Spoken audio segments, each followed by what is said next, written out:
Hi, I'm Katie Walker, and welcome to the Live Green in Plano Buzz, your source for all things sustainability in Plano. This month, we start with birds. Believe it or not, Texas has the highest bird diversity in the United States, with over 660 documented species. Our interview guest has some recommendations for viewing feathered friends in Plano and supporting them in our backyards. She's sure to have you raving about birds by the end of her segment. I'm here with Olivia Osborne, Special Projects Coordinator for the Sustainability Division and our resident birding enthusiast. Thank you so much for joining me today, Olivia. Thank you for having me. I'm very excited to be here. Awesome. Well, thank you. This is so fun for us today. We actually are out in the field. And so I first want to know, what do you love most about birding? What I most love about birding is just that I feel it's a great way to see all kinds of animals no matter where you are. Birds are out all times of the day, whereas a lot of other animals are kind of out in the early morning, late at night. Birds are out whenever, and you can look at them as you go around town or as you go out on special hikes. Interesting. Okay. So what are some of the more noteworthy birds that you might find here in Plano throughout the year? So Plano is a super great place to see birds, as is all of Dallas. This time of year, we have like very winter specials. We've got lots of sparrows. You're going to have yellow rump warblers, maybe some cedar waxwings, lots of waterfowl out on the water. And then as we get into the summer, from spring to summer, we have things like painted buntings, indigo buntings. We have scissor-tailed flycatchers, lots of very beautiful birds. Even a little further south of Plano, we have some amazing things like roseate spoonbills. So lots of birds to see around here. Well, beautiful indeed. My favorite is the painted bunting. I've seen one here and it was incredible. So beautiful and vibrant. So what are some of your favorite birding spots in Plano? Here in Plano, I love Oak Point, which is where we are today. Oak Point, we have a forested area, we have a prairie area, so got a lot of variety. Also, of course, the big pond out back. And then Arbor Hills is a fantastic spot, but a lot of our smaller parks are great too, just because we have a wide variety as you go across. Lots of trees in some areas, short grass in others gives you that wide variety of birds. Yes, and despite it being kind of a chilly day here at Oak Point, a beautiful day, we've seen a lot of birds already. So Yes. Tell me about some of the birds that we've seen today at Oak Point. So we have seen lots of bluebirds out at Oak Point. We saw a huge flock of cedar waxwings eating some berries, which was very amazing. We saw a kinglet, we saw a juvenile hawk flying around, and even a great blue heron down in the water. Excellent, and they're just amazing to see. So what advice do you have for someone like me who's new to birding? So if you're new to birding, I would say the best thing you could do is find yourself another birding group or just some friends that maybe go out birding and learn from them. That's how I learn, listening to people that know more than me, and they can help you identify the birds themselves. They can help you identify the calls that you're hearing if you can't see the birds, and it's a great way to make new friends too, or just grabbing some equipment and kind of learning as you go.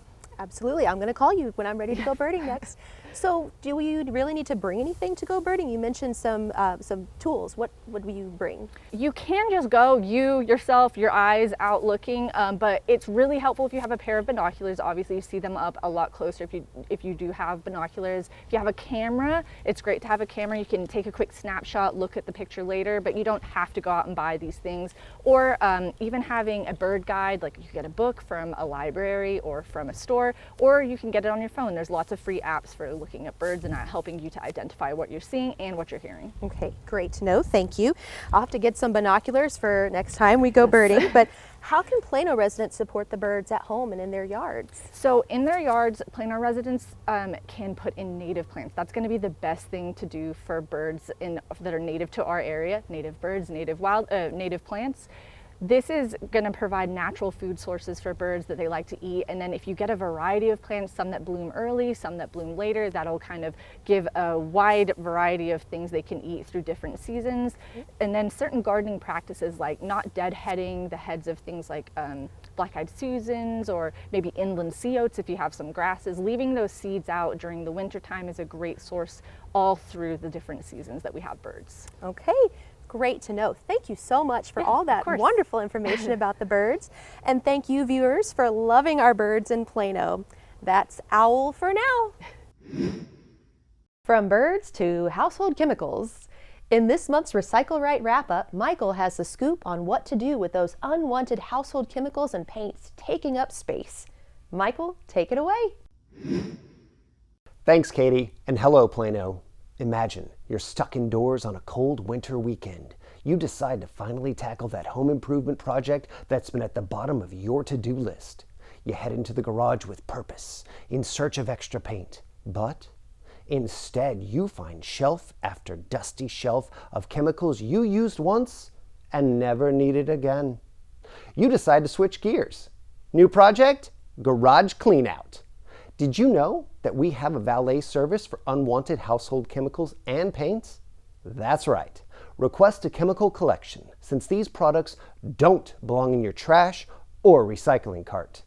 This service is available year-round for single-family residences. Once collected, the products are inspected and either safely disposed of or approved for reuse at the Household Chemical Reuse Center, where Plano residents can shop for free. It's one way we're redistributing useful resources and keeping them out of the landfill. Visit plano.gov/householdchemicals to learn more, to request a chemical collection, and to see the reuse center's days and hours of operation. Please note that the reuse center is not a drop-off location. Thank you, and see you next time. We'll see you soon for the next edition of the Live Green in Plano Buzz. Until then, follow us on Facebook and subscribe to our monthly e-newsletter at livegreeninplano.com to stay in the know.